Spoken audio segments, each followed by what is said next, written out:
my name is José Ararat, and I'm a student of a degree in foreign language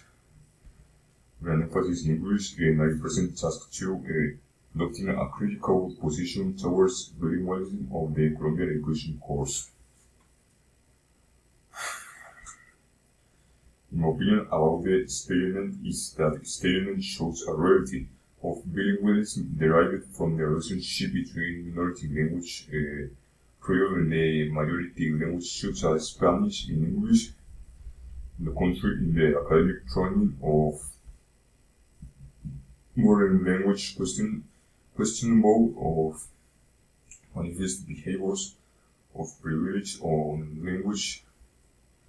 over another due to status growing a large percentage of the population that is more important to learn English than other language due to the economic and social benefit provided by the globalized society, and in this way the percentage of Creole language groups was reduced, a factor that can bring of decrease in the number of speakers in the generation of young people, a fact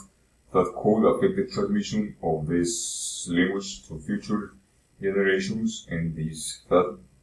the language is in a process of losing domain. However, this contract on this language,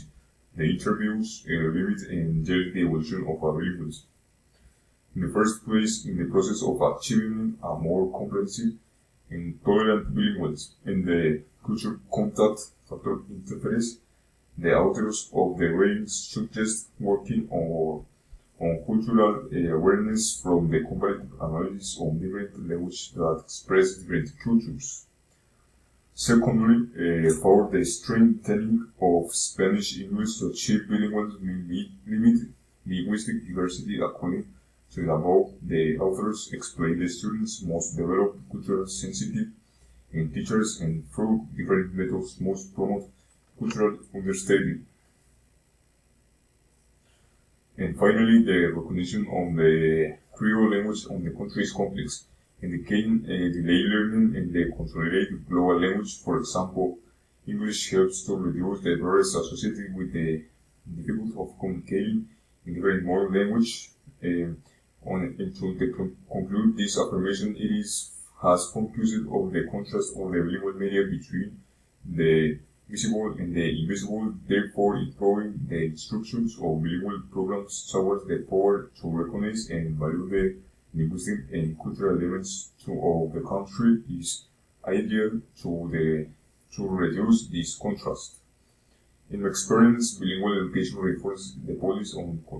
intercultural relations to improve teaching and value foreign cultures in one's own. This reform is possible to reduce the historical process of exclusion that still exists today, keeping bilingual education under the perspective of a better job and level of quality triggers inequalities in this approach to tolerance and understanding, because it doesn't allow the right to relevant education and identity. A bilingual education program don't focus on a more comprehensive and tolerant society, thus it is necessary to include in the